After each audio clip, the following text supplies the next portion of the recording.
Bismillahirrahmanirrahim. Elhamdülillahi Rabbil alemin. Ve sallallahu ala nebiyyina Muhammedin ve ala alihi ve ashabihi ecma'in. Amma ba'd.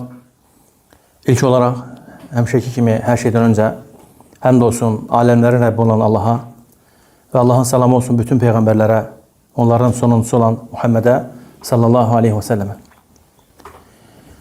Bugünden itibaren Allah'ın izniyle yeni bir kitaba başlayacağız inşallah. Ünvan olarak kitabın adı Beyanu Maani Esmaillahil Husna. Allah'ın güzel adlarının izahı. Allah'ın güzel adlarının izahı. Bir neçə Əhl-i Sünnə aliminin kitabından bəhs olunacaq inşallah. Yani bir müəllif değil, ona göre müəllifin adını demirik. Lakin bir neçə alimlerin, Əhl-i Sünnə alimlerinin kitablarından inşallah ki nədir? Bu mevzu bəhs olunacaq. Çünki məqsəd burada geniş şəkildə bu dərsləri Allah'ın izilə keçməkdir. Yani məqsədimiz tək, məsələn, Ar-Rahim, Ar-Rahman, Əl-Latif adlarının mənası olmayacaq ki, məsəl üçün Ar-Rahim nə deməkdir? Ar-Rahman nə deməkdir? Al-Latif nə deməkdir? Yəni, mənalar nədir? Geniş olacaq. Məsələn, Ar-Rahim bir neçə məsələni əhatə edir. Hansı məsələlər orada cəm olacaq və s. İnşallah. Elə bundan dolayı da bir kitab yox, bir neçə kitablardan inşallah ki, bu mövzu bəhs olunacaq Allah'ın izniyle. Ünvan olarak dedi ki, Beyanu Maani Esmaillahil Husna. Allah'ın güzel adlarının izahı. Lakin mövzuya keçməmişdən öncə biz inşallah Allah'ın izniyle başlayacağıq. Allah'ın adlarından birinci ad, ikinci ad, üçüncü ad, ta 99 ad. Yeri gəlmişkən, mövzumuza keçməmişdən öncə 99 ad dedikdə yerinə düşər ki, bu məsələni bəyan etmək. Peyğəmbərimizin sallallahu aleyhi ve sellemin hədisi var ki, kim Allah'ın adlarından 99 adı əzbərləyərsə, onun üçün cənnət var və başqa fəzilətləri. Burada bu o anlama gəlmir ki, Allah'ın adlarının sayı 99'dur, məhdud, xeyr. Allah'ın adlarının sayını özündən başqa heç kim bilmir. Allah'ın adlarının sayını özündən başqa heç kim bilmir. Deyəndə ki, məndə 5 manat var cibimdə, bu o demək deyil ki, 5 manatdan başqa pulum yoxdur. Mənim cibimdə 5 manat var, evimdə ola bilsin, ondan da çox ola bilər və yaxud ondan da nədir, az ola bilər. Deyəndə ki, Peyğəmbər sallallahu aleyhi ve sellem Allah'ın adlarından 99'unu, bu o anlama gəlmir ki, məhdud şəkillədir Allah'ın adları 99. Bu birinci məsələ. İkinci məsələ, barakallahu fikum, 3 müqəddimə edəcəyik inşallah. Dərsə başlamamışdan öncə 3 müqəddimə edəcəyik.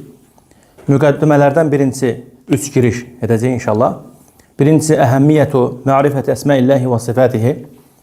Allah'ın ad və sifətlərini bilməyin əhəmmiyyəti. Allah'ın ad və sifətlərini bilməyin əhəmmiyyəti. Bunu bugün inşallah götürəcəyik. İkinci müqəddimə Allah'ın ad və sifətlərini tanımağın fəziləti, yüksək dəyəri, üstünlüyü. İkinci müqəddimə. Üçüncü müqəddimə inşallah Allah'ın gözəl adlarını və uca sifətlərini tanımağın insana qazandırdığı faydalar. Faydalı müqəddimələrdir, elə deyil mi? Təkrar edək. Birinci müqəddimə bugün hansı ki götürəcəyik inşallah. Müqəddimə yəni kitaba giriş. Kitaba giriş. Allah'ın ad və sifətlərini bilməyin əhəmiyyəti. Niyə görə biz bunu öyrənirik? İkinci müqəddimə barakallahu fikum. Allah'ın ad və sifətlərini tanımağın fəziləti, yüksək dəyəri, üstünlüyü. Üçüncüsü də Allah'ın gözəl adlarını və uca sifətlərini tanımağın insana qazandırdığı faydalar. Allah-u Teala'dan dilərəm ki, Allah Subhanahu bizləri xeyirlərə müvəffəq eləsin. Bugünkü gün inşallah, bugünkü dərsimizdə ilk müqəddimədə hansı məsələləri öyrənəcəyik? Deməli, 7 faydanı inşallah götürəcəyik. 7 faydanı. Ümumi olaraq bugünkü dərsimizin ünvanı necə idi? Allah'ın ad və sifətlərini bilməyin əhəmiyyəti. Müəllif rahiməhullah buyurur ki, Ma'rifətul əsma'i və sifəti ləhə əhəmmiyyətun bəliğə. İsim və sifətləri bilmək çox önəmlidir. Allah'ın isim və sifətlərini bilmək həddindən artıq önəmlidir. Bunlar ilə bağlı bu ad və sifətlərlə bağlı 7 məsələni, 7 faydanı öyrənəcəyik inşallah. Müəllif buyurur ki, onlardan birincisi, çox diqqətli olaq, burada həddindən artıq mühüm faydalar var. Həddindən artıq mühüm faydalar var və bilmək lazımdır ki, biz Rəbbimiz haqqında elm öyrənirik. Allahı tanıyacaq, Subhanahu wa ta'ala. Siz görəcəksiniz ki, bu dərsləri öyrəndikdən sonra, keçdikdən sonra, dinlədikdən sonra, həqiqətən biz Allah haqqında az bir şeylər bilirmişik. Amma Allahın izi ilə bu dərsləri öyrəndikdən sonra, oxuduqdan sonra, bildikdən sonra görəcək ki, Subhanallah, Rəbbimiz daha da dərindən öyrənəcək ki, Rəbbimiz nə cürə əzəmətli, Subhanahu ta'ala, kəramət sahibiymiş. Faydalardan birincisi, sayırıq bir-bir. Müəllif buyurur ki, Ennel ilmə bil əsməi və sifəti aslul ulum. Ad və sifətlərlə bağlı olan elm, bütün elmlərin əsası sayılır. Birinci necə idi? Ad və sifətlərlə bağlı olan elm, bütün elmlərin nədir? Əsası sayılır. İbn-i Qayyim rahimehullah buyurur ki, Allahın gözəl adlarını saymaq və onlara dair elm əldə etmək hər cür bilik və anlayış təməlidir. Bu birinci fayda. İkinci fayda müəllif buyurur ki, rahimehullah, Ənəllaha xalaqal xalqa liya'rifuhu və ya'buduhu. Bura fikir verin, burada incə məqam var. Allah Subhanahu wa ta'ala, necə ki müəllif buyurur ki, Allah insanları xəlq edib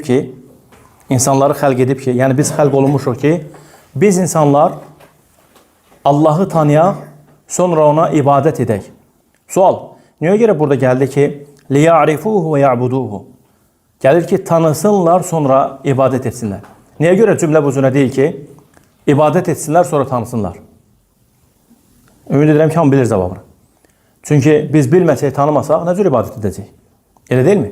Gərək biz Allahı tanıyaq, Subhanahu Teala'ni, sonra ona ibadət edək. Sonra buyurur ki,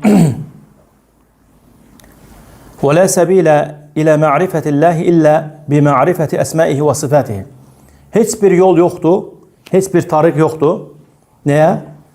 Allahı tanımağa ancaq onun ad və sifətləri ilə. Ad və sifətlərindən başqa. Heç bir yol, heç bir tariq yoxdur ki, biz bu yollarla, bu tariqlərlə nədir? Allahı tanıyaq. Deməli, biz Allahı tanımaq istəyiriksə, nə eləməliyik? Allah Subhanahu wa Ta'ala'nın adlarını və sifətlərini öyrənməliyik. Sonra ona ibadət etməliyik. Burada bir nöqtə var yenə. Müəllif buyurdu ki, Ənəllaha xalaqal xalqa, Ənəllaha xalaqa əl-xalqa liya'rifuhu və ya'buduhu. Allah insanları xəlq edib ki, insanlar Allahı tanısınlar və ona ibadət etsinlər. Sual.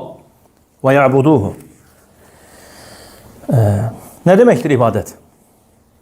Kimsə soruşursaq ki, ibadət nə deməkdir? Cavab olaraq, necə ki, İslam alimləri, rahiməhumullah, ibadətə bu cürə tərif veriblər ki, Allahın Subhanahu wa Ta'ala'nın sevib razı qaldığı sözlər və əməllər, istərsə gizlidə, istərsə də aşkarda. Üzr istəyirəm. Allahın sevib razı qaldığı sözlər və əməllər, istərsə gizlidə, istərsə də nədə aşkarda. Bu ibadətin tərifidir. Gözəl, ibadət. Bu mövzu haqqında bəhs olunmalıdır.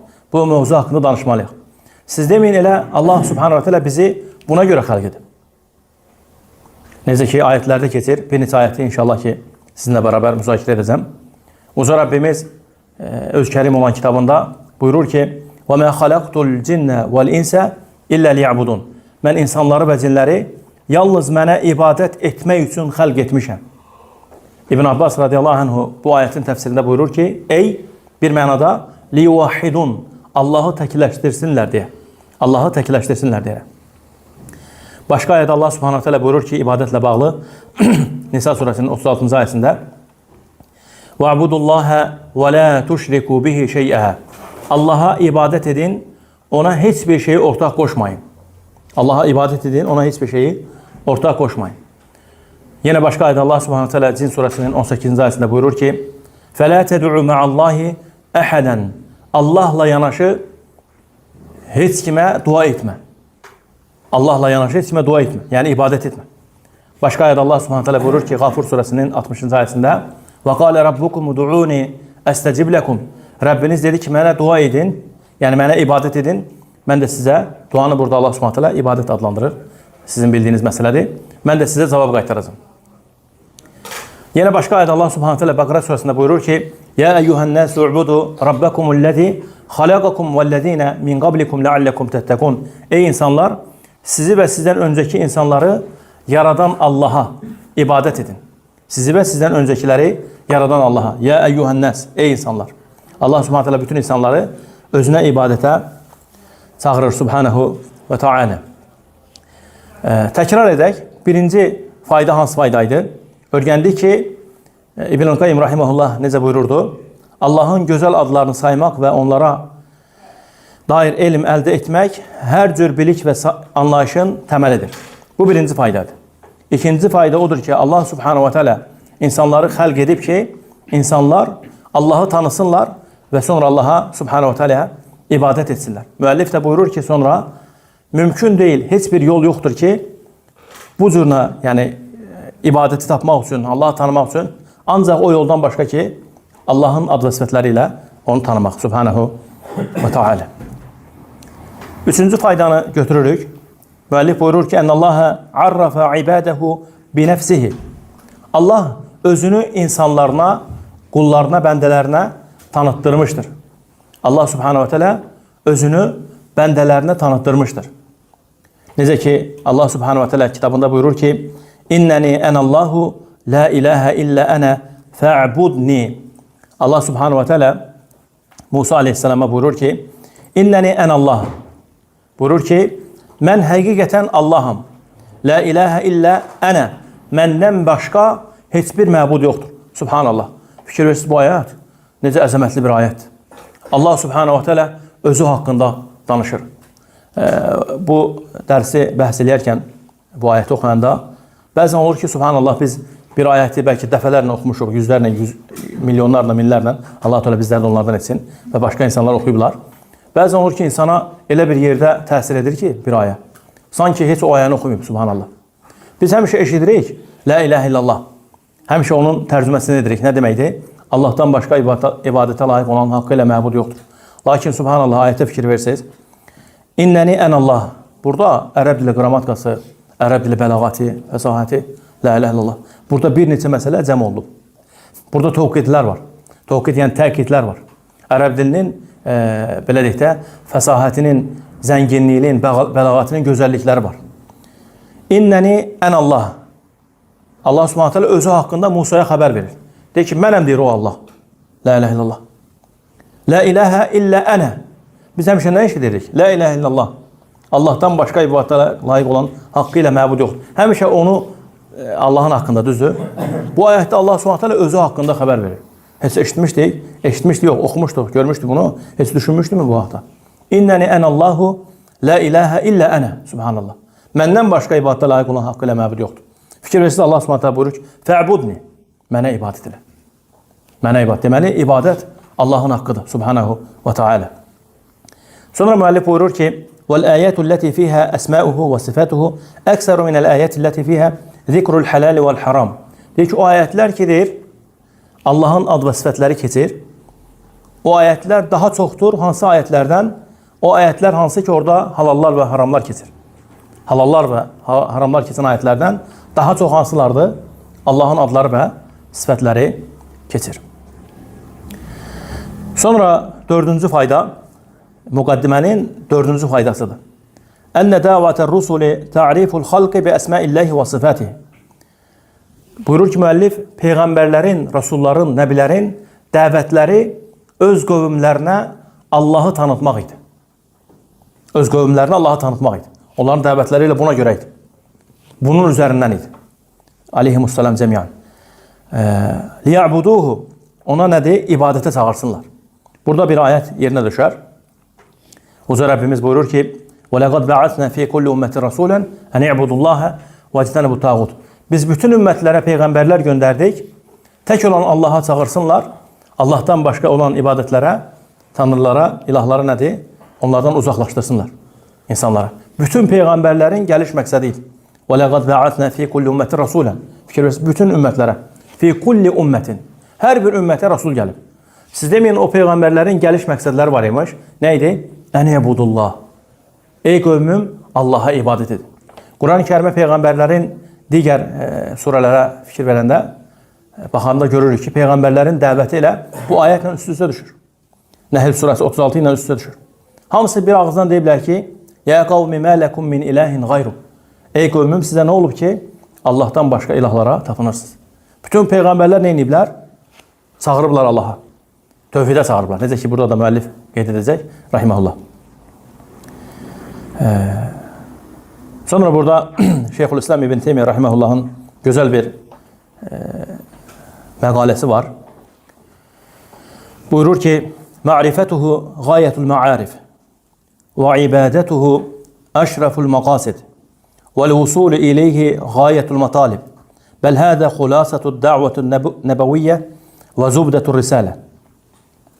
Bu cümləyə fikir verin. Bu risaləyə fikir verəndə, subhanallah, Şeyxülislamın bu məqaləsinə fikir verəndə, həqiqətən o qəlblər ki, doğrudan da o qəlblərdə Allaha iman varsa, Allaha sevgi varsa, Allah haqqında, belə deyək də, mərifə varsa, bilgi varsa, həmin o qəlblərdə zəlzələ baş verməlidir, subhanallah. Fikir verin, müəllif Şeyxülislam İbn Teymiyyə rahiməhullah nə deyir? Buyurur ki, onu tanımaq bütün bilgilərin zirvəsidir. Mənimləsiz? Onu tanımaq, Allahı bütün bilgilərin zirvəsidir. Yəni, ən yüksəyidir. Ona ibadət etmək ən şərəfli məqsəddir. 2. Ona qovuşmaq bütün arzuların ən ucasıdır. 3. Əslində bu peyğəmbərlik dəvətinin məhəyyəti və risalətin qayəsidir. Neçədən oldu? 4 dənə fayda. Rahiməhullah. Təkrar edək. Şeyxülislamın bu sözlərin üzərində nur var, vallahi ki. Sizcə niyə görə Şeyxülislamın sözlərinin üzərində nur var? Ümumiyyətlə, əhlüsün alimlərin sözlərinin üzərində nur olur həmişə. Əhlüsünnədən başqa olan insanların dediklərində bərəkət və nur olmur. Çünki bərəkəti, nuru verən Allahdır. Subhanahu teala. Bərəkəti, nuru göndərən kimdir? Allahdır. Onlar da Allahın kitabından, Muhammedin sallallahu aleyhi və səlləmin sünnəsindən bəhs etdikləri üçün danışıqlarında da nə olur? Bərəkət olur. Qıraqdan eşidənlər də bu bərəkəti hiss edirlər, həqiqətən. Buyurur ki, onu tanımaq, yəni Allahı, bütün biliklərin zirvəsidir. Ona ibadət etmək ən şərəfli məqsəddir. Ona qovuşmaq bütün arzuların ən ucasıdır. Əslində, bu peyğəmbərlik dəvətinin məhəyyəti və risalətin qayəsidir. Nə? Allahı tanımaq. Subhanahu və teala. 4-cünü götürdük, indi 5-cini götürürük. Yenə müəllif buyurur ki, Əl-imanu bi əsməilləhil husnə və ma'rifətuhə yətədəmmənu ənva'ət tevhid. Buyurur ki, Allahın Subhanahu və Teala'nın ad və sifətlərinə iman etmək və onu bilmək bu özündə tövhidin növlərini əhatə edir. Tövhidin növlərini nədir? Əhatə edir. Tövhidin neçə növü var? 3 növü var. Əl-uluhiyyə və rububiyyə, əsmə və sifət. Müəllif buyurur ki, Tevhid rububiyyə, tevhid uluhiyyə və tevhid əsmə və sifət və hədil ənva'u hiyə asluddin. Bu 3 tövhidin bu 3 növü nədir? Dinin əsaslarındandır. Dinin nədir? Əsaslarındandır. Yeri gəlmişkən, barakallahu fikum, belə danışanda bəzən deyəndə ki, tövhidin 3 qismi var. Bəzi insanlar tərəfindən bu düzgün başa düşülmür. Yəni, düzgün fəhm olunmur. Deyirlər ki, siz özünüzdən çıxartmısınız, sonradan belə deyək, Şeyxülislam İbn Teymiyyənin vaxtından sonra başlayıb tövhidin 3 qismi. Amma əslində bu doğru deyil. Tövhidin 3 qismi haqqında Quran-ı Kərimdə bir dənə ayə var. Kim bilir o ayəni? Məryəm surəsinə gəlir. Əhsəntum. Məryəm surəsi? Neçənci ayə? 65-ci ayə. Məryəm surəsi 65-ci ayədə, barakallahu fikum, açıq aşkar ayət var ki, tövhidin 3 qismi orada cəm olunmuşdur. Sarih şəkildə. Sarih şəkildə görürsən ki, oxuyanda tövhidin 3 qismi də nədir? Orada cəm olunmuşdur. Siz də inşallah ora dönərsiniz. Barakallahu fikum. Burada yenə İbn-i Qayyim rahiməhullah gözəl bir məsələni xatırladır. Buyurur ki, insanın ruhunun ən çox ehtiyacı olan şey, onu yaradan Allahı tanımaq, onu sevmək, daim xatırlamaq, onunla xoşbəxt olmaq və ona yaxınlaşmaqdır. Bütün bunlara isə yalnız Allahın adlarını və sifətlərini tanımaqla çatmaq olar. İbn-i Qayyimin məqaləsini təzən oxuyaq. Barakallahu fikum. İnsanın ruhunun ən çox ehtiyacı olan şey, insan ruhunun ən çox ehtiyacı olan şey nədir? Buyurur ki, onu yaradan Allah'ı tanımaq. Nə xoşbəxt olsun sənin Allah. Allah Teala bizləri onlardan etsin. Allah'ı tanımaq. Allah'ı tanımaq nə demək? İnsan Allah'ı tanıyır Subhanahu Teala. Bilir ki onun Rəbbinin əmrləri və qadağaları var. Sonra nədir? Qul olur. Bu məsələ, bu İbn-i Qayyimin bu məsələsi var, bu məqaləsi. Bu elə belə məsələ deyil. Onlar, belə deyək də, əbəs yerə sözlər deməyiblər. Onlar cəm ediblər kitabı və sünnəni. Bəzən Subhanallah, baxırsın ki, alimlərin sözlərinə. Baxırsan, deyirsən ki, Subhanallah, görürsən bu bəşər sözdür. Nə cür, nə mənə lazım olan bir məsələymiş. Siz deməyin, hər birimizin, elə müəllif buyurduğu kimi, hər birimizin, ruhlarımızın bu məsələyə ehtiyacı var imiş. Oxuyanda görürsünüz ki, deyirsən ki, Subhanallah, bu şeyx elə mənim üçün danışıb bunu. Sanki mənim üçün yazıb bunu. Bu bilirsiniz nə deməkdir? Allah'ı tanımaq. İnsan Allah'ı tanıyır. Allah'ı tanıyır. Rəbbini tanıyır, düzdür. Mücərrəd olaraq Allah'ı tanıyandan sonra biz nə oluruq? Biz qul oluruq, düzdür. Gözəl, əhsən tutmayım, Allah sizə razı olsun. Qul oluruq, bizim də Rəbbimiz olur. Rəbb. İndi bura fikir vermək lazım deyil. Biz hamımız ola bilsin bir ağızdan deyirik, qul oluruq. Doğrudan da biz bu qulluğu təhqiq edirik, yoxsa yox? Burada sual vermək lazım. Fikrimi çatdıra bilirəm. Yəni, doğrudan da qulluğu həyata keçirə bilirikmi? Təhqiq o deməkdir. Burada yəni, böyük şəkildə böyük bir sual işarəsi vermək lazımdır və fikirləşmək lazım. Həqiqətən biz Allahın qullarıyıq. Hamımız bir ağızdan deyəcək, əlbəttə ki. Biz Allahın dediyi kimi qullarıq. Allahın bizdən tələb etdiyi kimi qullarıq. Bu məsələni fikirləşmək lazım. Davam edək, barakallahu fikum. İnsanın ruhunun ən çox ehtiyacı olan şey onu yaradan Allah'ı tanımaq. Yəni, biz Allah'ı tanıyan kimi, özünün bizə vəsf etdiyi kimi, Subhanahu Teala, biz biləcəyik ki, biz quluq, bizim ağamız var, bizim Rəbbimiz var. Onun da bizim üzərimizdə əmirləri var, qadağaları var. Biz sonra həyatımızı necə quracağıq? Onun əmirləri ilə, qadağaları ilə. Amma ki, onun əmirləri, yəni Allah'ın əmirləri kənarda qalsa, qadağaları kənarda qalsa, biz özümüz etdiyimiz kimi edəndə bu qulluq deyil. Biz onda şəklən, yəni şəkil olaraq dildə deyirik də, düzdür? Həqiqi qulluq sayılır sizə? Sayılmır. Buyurur ki, onu yaradan Allah'ı tanımaq, onu sevmək, daim xatırlamaq, onunla xoşbəxt olmaq. Allah bizi onlardan etsin, ya Rabbi. Və ona yaxınlaşmaqdır. Bütün bunlara isə yalnız Allah'ın adlarını və sifətlərini tanımaqla çatmaq olar. Siz deməyin, insan, deyək ki, 20 yaşından, 15 yaşından başlayır ibadətə, kimi Allah Subhanahu sana hidayət verirsə və yaxud kiçikliyindən 70 il, 80 il yaşayır. Heç vaxt bunların heç birini bilmir. Heç vaxt bunların heç birini bilmir. Sizə niyə görə? Ona görə ki, axı bu heç vaxt Allah'ı tanımayıb. Amma Allah'ı tanıyandan sonra ibadətlər necə olur? İbadətlər dəyişilir. Yəni, Allah'ı tanıyandan sonra doğrusu qulluq üzərə çıxır. Doğrusu qulluq üzərə çıxır. Şeyxülislam İbn Teymiyyə buyurur ki, qulların ehtiyaclarını ödəyən Allah-u Teala'dır. Bu ehtiyacların onun tərəfindən ödənməsi üçün doğru yol ona dua etməkdir. Qulların ehtiyaclarını ödəyən Allah'dır. Bu ehtiyacların da ödənməsi üçün doğru yol var imiş. Bir yol var imiş. Şeyxülislam sanki elə belə deyək də açarlar verir. Nə yoluymuş o? Dua. Buyurur ki, dua isə yalnız onun gözəl adları və sifətləri ilə edilə bilər. Burada nə demək istəyir Şeyxülislam sizə? Deyir ki, dua isə, mərhələlərə fikir verin. Yəni buyurur ki, qulların ehtiyaclarını ödəyən Allah-u Teala'dır. Bu birinci, bunu bildik. Biz indi bunu təfəkkür edirik. Şeyxülislamın bu sözünü nə edirik? Bəhs edirik. Çalışırıq ki, başa düşək. Bu ehtiyacların onun tərəfindən ödənməsi üçün doğru yol ona dua etməkdir. Bunu da bildik. Dua etmək. Dua isə yalnız onun gözəl adları və sifətləri ilə edilə bilər. Nə demək istəyir burada Şeyxülislam? Şeyxülislam İbn Teymiyyə deyir ki, rahimehullah, demək istəyir ki, əgər sən dua etmək istəyirsənsə, o zaman Allah'ın ad və sifətlərini öyrən. Bunu hardan götürdük? İndi deyəcəm. Hardan götürmüşük? Buyurur ki, davamında, dua isə yalnız onun gözəl adları və sifətləri ilə edilə bilər. Buna nail olmağın yeganə yolu isə onun ad və sifətlərini tanımaqdır. Buna nail olmaq üçün yeganə bir yol var. Ad və sifətlərini. Şeyxülislamın orada cümlələrin arasında demək istədiyi bir məqam var idi. Demək istəyirdi ki, rahiməhullah, bizlərdən birimiz Allaha dua edərkən, nə cür dua etməliyik?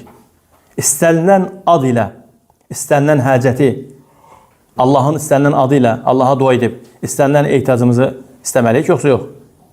Siz deməyin, bu cürə deyilmiş, yox, bu cürə deyilmiş. Misal üçün, biz ruzu istəyirik, biz Ya Rahim, Ya Rahman deyib çağırmayacaq. Ya Razzaq deyəcək. Fikrimi çatdıra bilirəm. Siz deməyin, biz Allahdan bağışlanma istəyirik, Ya Tavvab, Ya Qaffar, Ya Rahim deyib çağıracaq. İndi düşünün ki, biz Allahın adlarından bir neçəsini əzbərləmişik. Allah bizə nəsib eləsin. Bizim ehtiyaclarımız var. Ruzu haqqında, evlad haqqında, məsəl üçün. Allahın hansısa bir nəysə bəxş etməsi haqqında, rəhim olması haqqında, istənilən bir məsələ. Biz bu adından Allaha dua edəcəyik. Sizcə bizim halımız başqalarının halı elə ola bilərmi? Elə olmayacaq. Çünki nəyə görə? Biz Allahın haqqında elmimiz olacaq. Allahın ad və sifətlərini öyrənəcəyik. Allahın adları ilə çağıracaq. Və bu da bizdə nə olacaq? Bizdə nəyə artıracaq? Xoşunu artıracaq. Təqvanı artıracaq. Buna ən böyük dəlillərdən Allah Subhanahu taala nə buyurur? Deyir ki, qullar arasında Allahdan ən çox qorxanlar kimlərdir? Alimlər. Son olaraq burada barakallahu fikum ayətdə buyurdu ki, Allah Subhanahu taala "Velillahil esmaul husna fad'uhu biha." Allahın gözəl adları var. Bu adlarla Allaha dua edin. Fikir verirsiniz, Allahın gözəl adları var, düzdür? Deməli, bu adlarla Allaha dua edin. Təvəssül edin Allahla öz aranızda. Deməli, Allahın adları ilə çağırıb Allahdan istəmək. Subhanahu və Teala. Ümid edirəm ki, bu qədər kifayətdir. Allah Subhanahu taala'dan dilərəm ki, Allah Teala eşitdiklərimizi bizim üçün faydalı etsin. Və Allahın izni ilə gələn dərsimizdə ikinci müqəddiməni götürəcəyik. İnşallah. Allahdan dilərəm ki, Allah Subhanahu taala bizi sözlərimizdə və əməllərimizdə ixlaslı olan qullardan etsin. Barakallahu fikum, əhsənallahu ileykum. Subhanakallahu və bihamdik, əşhədu an la ilahe illə entə, əstəğfiruka və etûbü ileyk.